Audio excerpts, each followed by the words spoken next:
Olá, meus amigos. Quem fala aqui é o professor Henrique César. Nós vamos dar início a mais uma aula de História. Dessa vez, o nosso tema será Absolutismo e Expansão Marítima Europeia. São temas bastante relevantes para os vestibulares, quer sejam tradicionais, quer sejam o próprio Enem. E aí eu gostaria de, enquanto eu vou explicando aqui para vocês, vocês vão acompanhando aí esse slidezinho, tá? Com a gente, para facilitar a sua compreensão. Pois muito bem, querido aluno. A formação dos estados nacionais, para a gente poder dar o pontapé inicial aqui da nossa aula, ele vai se dar exatamente a partir do século XIV. O século XIV ele é o século das crises, principalmente porque ele marca aí as principais crises que irão colocar fim ao período conhecido como Idade Média. Eu estou me referindo à Grande Fome, eu estou me referindo à Peste Negra, eu estou me referindo a revoltas camponesas na Europa medieval, que vai fazer com que esse sistema ele seja destruído de dentro para fora, criando assim a necessidade de formar um Estado de tipo novo, um Estado nacional de tipo moderno. Pois muito bem, antes da chamada Idade Moderna, tá, você vai ter aí a chamada Idade Média. E na chamada Baixa Idade Média, no finalzinho ali, entre o século XIII e o século XIV, você vai ter algumas crises acontecendo, mas você também vai ter algumas mudanças bastante significativas que irão permitir que os estados nacionais modernos eles possam surgir nesse contexto, tá? Os estados nacionais modernos eles surgem a partir da necessidade, principalmente da construção de um exército, tá? Antes da formação do Estado moderno, a Europa ela vivia a partir de um sistema feudal. Então, cada feudo tinha mais ou menos o seu exército particular, tinha como autoridade máxima o senhor feudal. Não havia uma centralização, muito pelo contrário. Era um regime político totalmente descentralizado, de modo que determinadas regras, impostos, moedas que valiam em um determinado feudo, em outros não valiam. E era necessário uma espécie de padronização da vida social para que a sociedade pudesse, enfim, dar passos mais largos. E é nesse sentido que a gente vai aqui trabalhar a questão dos estados modernos, ok? Os fatores que indicam a formação desses estados nacionais. Você tem a união do rei com a burguesia, você tem a crise geral do feudalismo, você tem a reforma protestante acontecendo e você tem também revoltas camponesas. Ora, a união do rei com a burguesia se dá principalmente pela necessidade que a burguesia tem de padronizar pesos, medidas, para facilitar aí a questão do comércio. Ora, a burguesia, aos poucos, ela vai se aliando ao rei, quando, por exemplo, o rei começa a conceder cartas que permitem aos burgueses saírem de dentro dos burgos, dos feudos, tá? E fazerem as chamadas feiras, fazerem os seus comércios fora dos domínios feudais. Nesse momento, cada vez mais os reis vão dependendo dos burgueses, principalmente no sentido de fazer empréstimos, já que durante o século XIV, crises climáticas, por exemplo, arruinavam toda a produção de um feudo. E assim a burguesia vai ganhando espaço. Ora, o rei, para poder se colocar como alternativa às crises, ele precisa, no mínimo, de um exército nacional montado. Só que o rei não tem dinheiro para patrocinar tudo isso sozinho. Então o que é que ele faz? Ele busca o apoio, o patrocínio da burguesia para montar um exército armado, um exército profissional, pagando aí um soldo, um salário. Você vai lembrar comigo, vai concordar, que durante o período feudal não havia essa figura do exército. O nobre é quem lutava essas guerras e em troca dessa luta ele ganhava terras para poder cultivar. A partir desse momento, não. Você vai ter a criação de um exército profissional subordinado ao rei, subordinado ao Estado.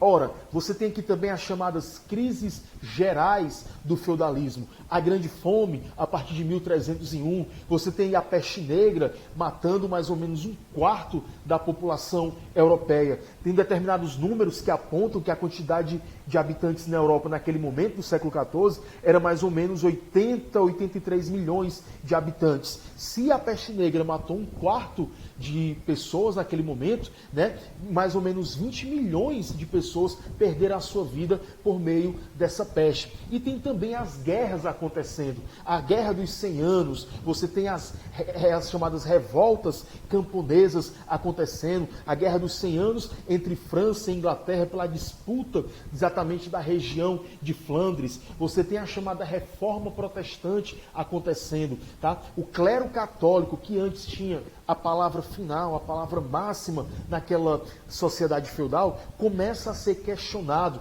começa a surgir uma nova visão religiosa da coisa. Está nascendo aí a Reforma Protestante, com Martinho Lutero, com João Calvino. Acontece aí um rompimento entre a Inglaterra e a Igreja de Roma. Você tem o nascimento do anglicanismo com Henrique VIII, tá? Os nobres não conseguem mais conter a fúria dos camponeses, que não aceitam mais pagar os tributos medievais, como a talha, como a corveia, como a mão morta, e começam a se revoltar contra esses nobres. Nesse sentido, então, haverá uma união tanto do rei com a burguesia, quanto também os nobres passarão a apoiar uma figura de autoridade que consiga pôr fim a uma crise social, a uma crise econômica, a uma crise de identidade da própria Igreja Católica e, consequentemente, as revoltas camponesas. Temos aí o surgimento de um poder centralizado.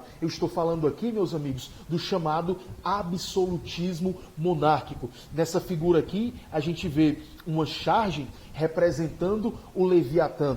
O Leviatã, que seria aqui uma espécie de um monstro marinho, a simbologia do rei, alguém superior, inclusive, aos homens, capaz de colocar limites a esses próprios homens, no intuito de manter a existência dos mesmos, tá? E aí o absolutismo monárquico, para poder ser implantado nessa Europa, ele precisa de pessoas que defendam ideias que justifiquem o nascimento desse absolutismo monárquico. E aí você vai ter os principais teóricos do absolutismo. Por exemplo, Nicolau Maquiavel. Por exemplo, Thomas Hobbes. Por exemplo, Jacques Bossuet e Jean Bodin. Ora, Henrique, o que é que cada um desses caras vão defender como motivo para que o novo regime, o absolutismo monárquico, venha substituir a ordem medieval? Ora, Nicolau Maquiavel, um filósofo de Florença, ele vai escrever na sua mais famosa obra, chamada O Príncipe, conselhos para que os governantes eles possam governar com maior capacidade, com maior eficiência. Uma das grandes frases que não pertence a Maquiavel, mas que é atribuída a ele, trata-se da seguinte frase: que os fins eles justificam os meios. Ou seja, os governantes deveriam fazer o que fosse necessário para que os objetivos de promover uma paz, de promover uma conservação da vida, de promover fim às revoltas, ele deveria fazer tudo que tivesse ao seu alcance para que esse objetivo ele fosse cumprido. Mesmo que ele tivesse que tomar mão de alguns subterfúgios que, moralmente falando, num primeiro momento, não fossem aceitáveis, mas que pudesse resolver o problema daquele momento. Em segundo lugar, você tem aqui exatamente a figura de Thomas Hobbes. Thomas Hobbes, ele vai escrever o seguinte princípio: o homem é o lobo do próprio homem. O homem ele é por natureza selvagem e ele busca satisfazer os seus desejos mais íntimos a qualquer custo. E se alguém se coloca como barreira para que esses desejos sejam realizados, esse homem ele vai entrar numa guerra ferrenha, mesmo que ele ponha fim à sua própria vida ou à vida do seu semelhante. Nesse sentido, era necessário, segundo Hobbes, que existisse um governo que fosse capaz de colocar ordem, fosse capaz de segurar essa natureza selvagem do homem. Nesse sentido, haveria um contrato entre o rei e os homens. Os homens renunciariam o seu direito de liberdade incondicional em troca de uma garantia de vida, em troca de uma garantia de paz. Essa garantia seria dada exatamente pelo rei. O rei que aqui representa o Leviatã, uma figura retirada aí, provavelmente, das escrituras bíblicas, né, do livro de Jó, provavelmente, que mostra aí uma espécie de um monstro marinho que colocava medo aos homens, para que eles não ultrapassassem determinados limites. Então o rei é exatamente esse monstro, né? Ele é um mal necessário. Ele é um mal porque ele é um monstro que está acima da lei e de todos, mas ele é necessário para fazer com que os homens conservem a sua própria existência. Pois muito bem, meus amigos,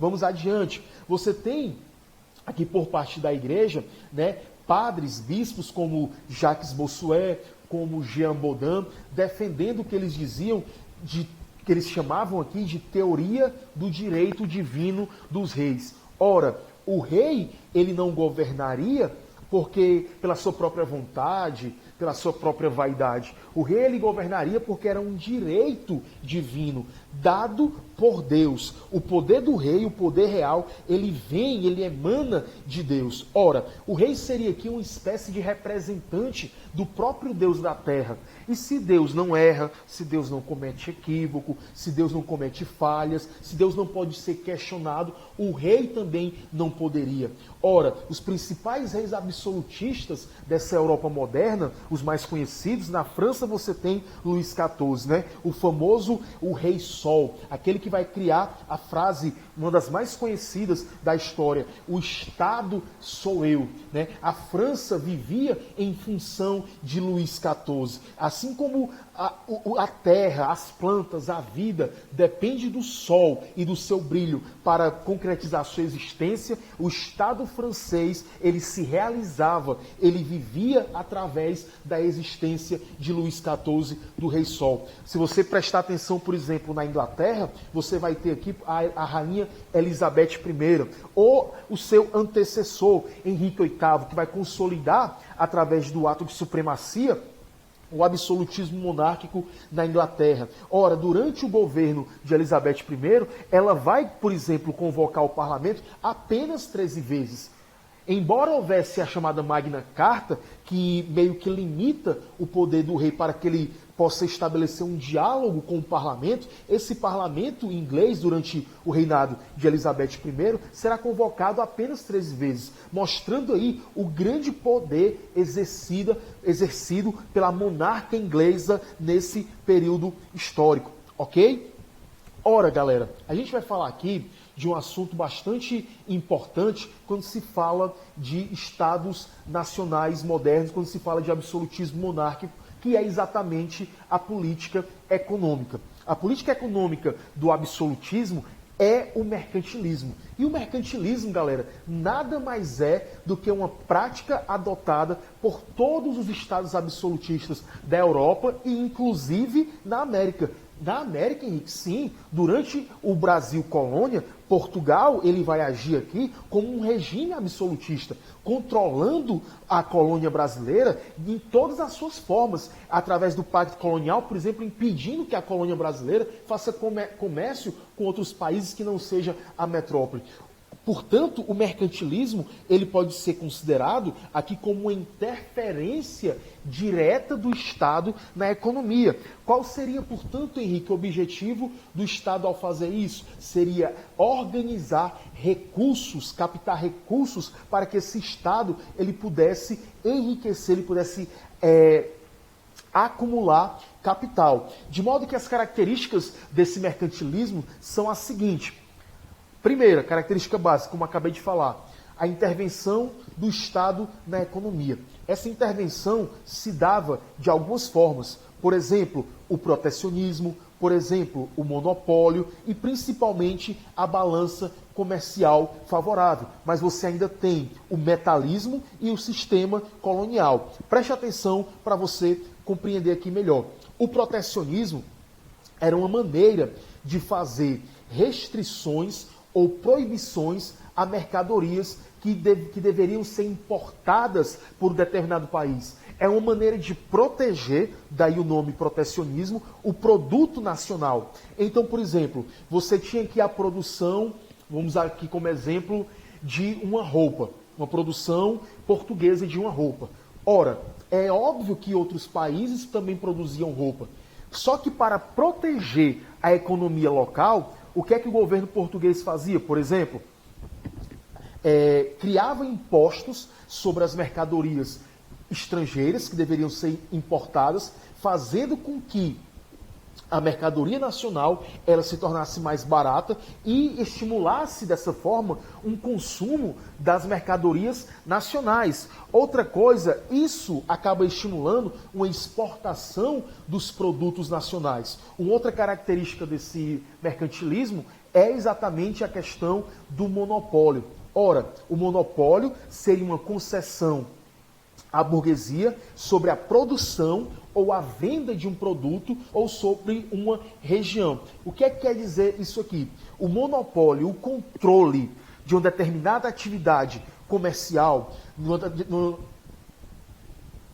determinada atividade produtiva, estava diretamente ligada à metrópole. Eu costumo dizer nas minhas aulas, em sala de aula, por exemplo, que o rei, através desse monopólio, é quem determina o que vai ser plantado, quando vai ser plantado, quem deverá produzir, o que produzir, o monopólio está nas mãos do rei, ok? Em algumas questões de vestibular, aparece o nome aí, exclusivo metropolitano ou exclusivo colonial. Quer dizer o quê? A colônia só poderia manter relações com a metrópole. Já já, no Pacto Colonial, quando eu estiver explicando, eu retornarei a esse assunto. Você tem também a questão da balança comercial favorável. Ora, era de extrema importância, meus amigos, que um país ele passasse a importar cada vez menos e importasse cada vez mais. Ora, fazendo assim, a balança comercial, a balança econômica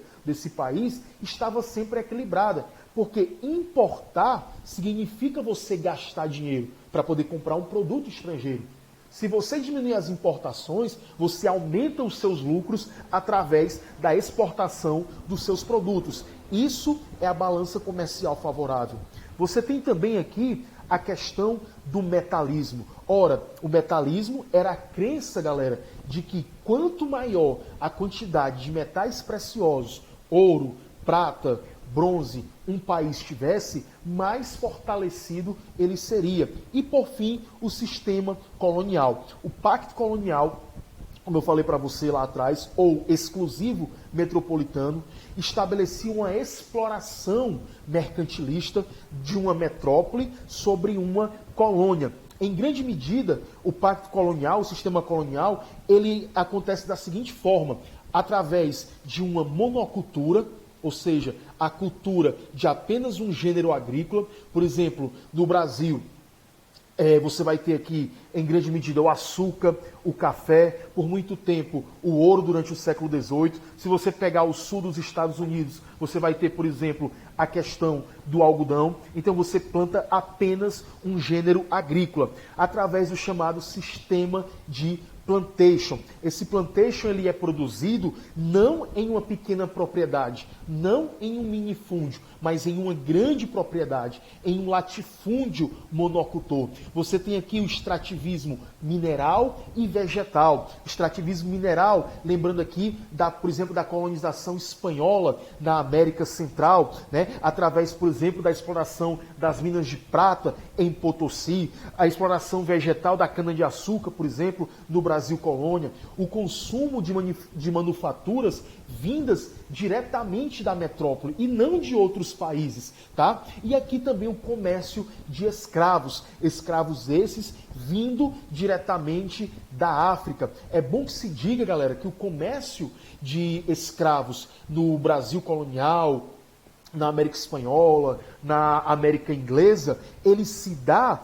exclusivamente pelo atrativo econômico que esse comércio gerava. Ora, meus amigos, o tráfico negreiro, o comércio de seres humanos via Oceano Atlântico gerava muitos lucros. Então, você meio que deixa o elemento nativo de lado, ou porque ele não se adaptava a esse novo sistema de trabalho, e mais principalmente porque o atrativo econômico da escravização de seres humanos era muito maior e gerava muito mais riquezas para os estados, ok?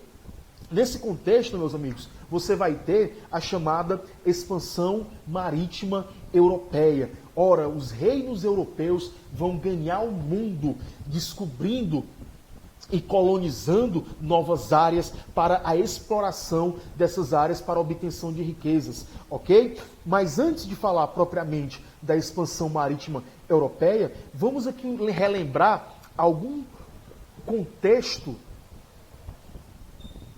Vamos relembrar aqui o contexto em que isso está acontecendo. Ora, na Europa, principalmente na chamada Península Ibérica, aquela porção de continente que tem Portugal e Espanha, durante o século VIII, desde o século V, na verdade, durante a expansão do Império Árabe, o norte da África e parte da Europa será ocupada pelos árabes. E esses árabes só serão expulsos a partir do século 14 e 15, durante a formação dos Estados Nacionais. Durante o século X, por exemplo, vai começar a chamada Guerra de Reconquista. Por que que o nome é Guerra de Reconquista? Porque os reinos ibéricos, tá, principalmente Aragão, Castela, Navarra, irão lutar para expulsar os muçulmanos daquela região. Muçulmanos esses que, naquela época, eram chamados de mouros. Você não precisa ir muito longe, né, estando, por exemplo, na Espanha ou em Portugal, para observar os prédios públicos, a arquitetura desses lugares e notar como há uma grande referência à arquitetura árabe, mostrando que em um determinado tempo esses árabes, esses muçulmanos estiveram naquele território. Ora, essa guerra ela vai se estender até mais ou menos o século 14 e 15. Ora, os reinos ibéricos vencem batalhas. Ora, os árabes retomam aquilo que perderam. Tá? De modo que, no caso da Espanha, a partir do século XV, haverá uma ofensiva definitiva contra os árabes, através do casamento de Isabel, que era rainha dos reinos de Castela e Leão, com Fernando, rei do reino de Aragão. A junção desses reinos, Castela e Aragão, irão expulsar definitivamente os muçulmanos do território ibérico, tá? A partir do ano de 1492. Guarde essa data em específico, 1492, porque nela estará acontecendo várias coisas de extrema importância. Pois muito bem, aqui só para exemplificar como acontece aqui essas guerras de reconquista, né? Nesse primeiro mapa aqui, você tem a organização desse território no ano de 800, a partir do século IX e do século X, começa aqui uma relativa retomada desses reinos, tá? O reino aqui de Navarra, de Aragão, de Castela, começando uma ofensiva contra o califado dos árabes, tá? Aqui a partir do século XII, você já tem aqui o surgimento do condado portucalense, tá? Quando eles conseguem expulsar os árabes dessa região, fazendo com que os reinos dos árabes fiquem apenas aqui ao sul, e a partir aqui do século XV, quando acontece a definitiva expulsão dos árabes da Península Ibérica. Pois muito bem, falamos aqui da Espanha e não podemos deixar de falar de Portugal também. O reino de Portugal, o reino português, ele tem as suas origens exatamente durante essa luta contra os árabes na Península Ibérica. A família de Borgonha recebe um pedaço de terra que vai ser chamado posteriormente de Condado portucalense como uma forma de pagamento por ter ajudado a expulsar os mouros da Península Ibérica. A grande questão é que, a partir do século XII, mais precisamente no ano de 1139, o reino, aí já com o nome de Portugal, vai determinar a sua independência em relação aos reinos espanhóis. Isso ficará claro, tá, meus amigos, através da chamada Revolução de Aves, quando o herdeiro da família Borgonha, o último rei da família Borgonha, ele morre, não deixando herdeiro. Os reis espanhóis tentarão reanexar esse território a eles, iniciando, portanto, uma guerra. A burguesia portuguesa irá se juntar ao mestre de Aves, Dom João, e irão torná-lo o primeiro rei de Portugal. A partir da Revolução de Aves, então, você tem aí a formação do reino português, ok? Esse reino português, ele vai dar início às chamadas grandes navegações. Busca por novos continentes, por novas riquezas, busca por novas rotas marítimas, já que as rotas comerciais terrestres estavam todas elas interditadas. E os árabes, os mouros, não permitiam que os cristãos pudessem atravessar essas rotas a pé, tá? Então o que é que acontece? Irá se buscar a via marítima para tentar se chegar principalmente ao Oriente, ok? Como eu estava falando aí, a importância da Revolução de Aves, ela vai se dar num contexto de fortalecimento da burguesia portuguesa, tá? Através da aliança de Dom João de Aves com a burguesia local portuguesa, você vai ter aí a construção da chamada Escola de Sagres. A Escola de Sagres, ela vai ser muito importante para poder produzir a questão naval portuguesa, a questão da navegação portuguesa, através da construção de navios, caravelas, é que se irá permitir navegar em mar aberto. Até então só se tinha um conhecimento do mar Mediterrâneo. Agora tem-se um novo desafio, chegar ao Oriente, porque já se tem notícia das chamadas especiarias, tá? Temperos, noz moscada, porcelana chinesa, tapete, produtos aí da Índia, e sabe-se que esses produtos têm um grande valor econômico na Europa, porque a Europa não produz, tá? Inclusive o sal é um produto extremamente valioso nessa Europa moderna, e irá se buscar atingir esse Oriente por meio da navegação aberta. A navegação deveria ocorrer circulando o chamado périplo africano, contornando o continente africano até chegar ao Oriente, ok? Como eu estava falando, a Escola de Sagres, ela terá uma grande importância para permitir essa navegação que ela seja concretizada. Aqui você tem aqui um mapa de como acontece esse périplo africano, beleza? Sai-se aqui, ó, de Portugal, dos portos de Lisboa, e você vem através da navegação de margem aqui do litoral africano até chegar aqui ao Oriente. É lógico, meu amigo, que essa navegação, ela não se dá da noite para o dia.